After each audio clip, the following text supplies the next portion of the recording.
Hello students.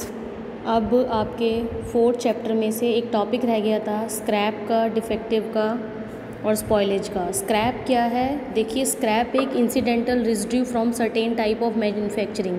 ये कहता है किसी भी प्रोडक्ट को मैन्युफैक्चर जब हम करते हैं तो उसमें से कुछ बचा कुचा जिसे हम बोलते हैं, कुछ बचा हुआ हिस्सा रह जाता है जिसे आप स्क्रैप बोलते हो कि मैन्युफैक्चर, और वो अनयूजेबल होता है, आप उसको यूज़ नहीं कर सकते हो, बट उसके कुछ पार्ट की कुछ वैल्यूज़ होती है, उसको सेल किया जा सकता है, उसे आप स्क्रैप कहते हो।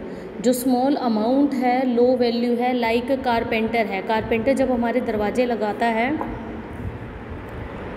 कारपेंटर जब दरवाजे लगवाता है तो वो उसको अच्छी तरह सेट करता है। सेट करने पर जो बुरादा लकड़ी का निकलता है वैसे वो अनयूजेबल है, उसका कोई यूज़ नहीं किया जा सकता। बट हाँ, अगर उसे सेल किया जाए तो उसकी कुछ वैल्यूज़ आपको मार्केट में सेल करने पर मिल सकती है, उसे स्क्रैप कहा जाता है। तो स्क्रैप कैसा होता है? ये विजिबल लॉस है, इसको देखा जा सकता है। कैन बी कलेक्टेड, इसे कलेक्ट भी किया जा सकता है।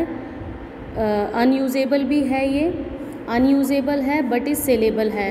कहते हैं the saleable portion of the unusable material is a scrap.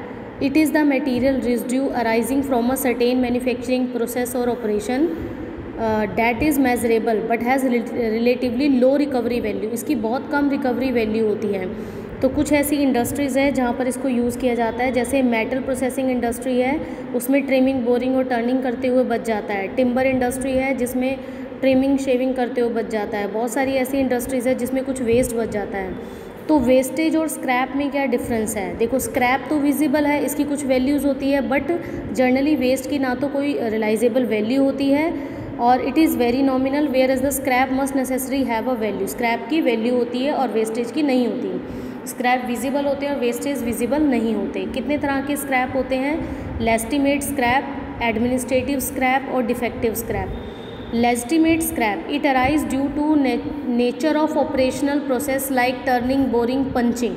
This type of scrap is quite natural and can be predetermined also. इस बात को ध्यान में रखना है कि ये पहले से ही प्री डेटरमाइंड होती है कि ऐसा होना ही होना है। और कहता है इसकी जो क्वांटिटी है, वैल्यू, उसको पहले से ही एस्टिमेट किया जाता है। बस एफर्ट ये होने चाहिए कि इसकी जो एक्चुअल पोजीशन है वो एस्टिमेशन के बिल्कुल क्लोज रहे। Scrap is near to the estimate. Administrative scrap क्या होता है? ये ऐसा स्क्रैप है जो प्रोडक्शन की प्रोसेस और टेक्निक को चेंज करने के बाद आता है। डिफेक्टिव स्क्रैप क्या है?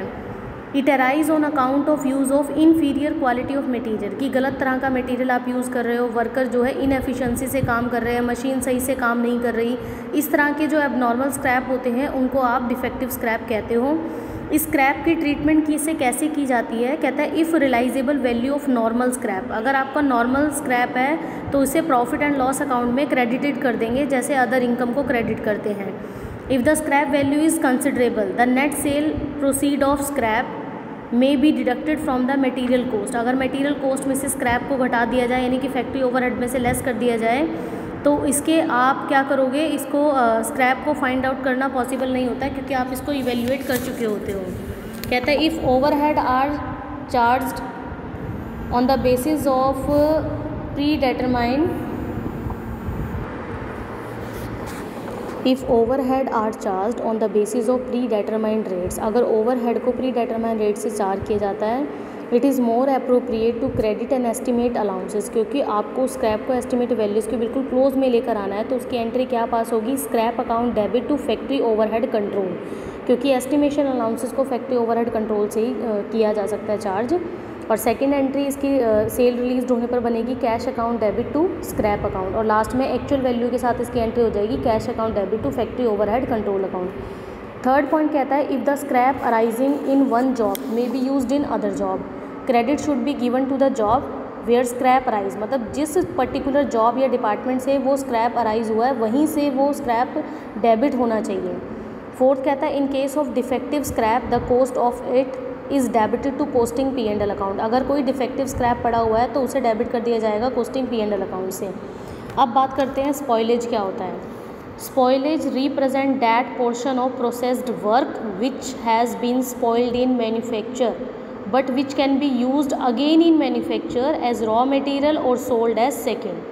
कहता है कि यहाँ पर जो स्क्रैप है वो रॉ मटेरियल का एक ऐसा पार्ट है जो हमने मैन्युफैक्चर करते हुए हो चुका है, लेकिन जिसे मैन्युफैक्चरिंग प्रोसेस में रॉ मटेरियल के रूप में फिर से रीयूज़ किया जा सकता है।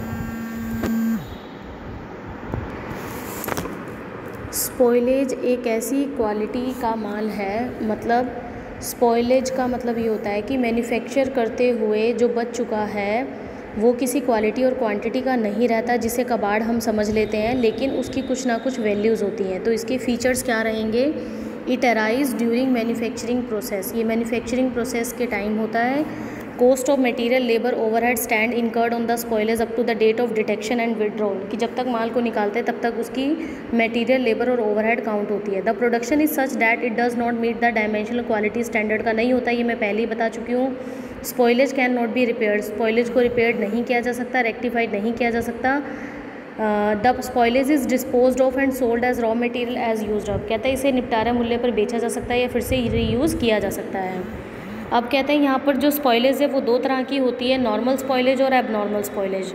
Normal spoilage is which arise under efficient operating condition and it is an inherent result of a particular process.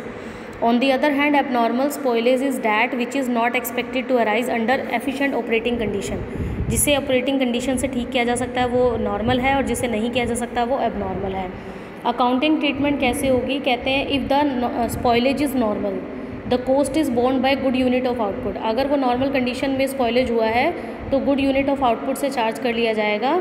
It can be done either charging the loss due to spoilage to the production order or by charging it to production overhead so that it's spread over all our products.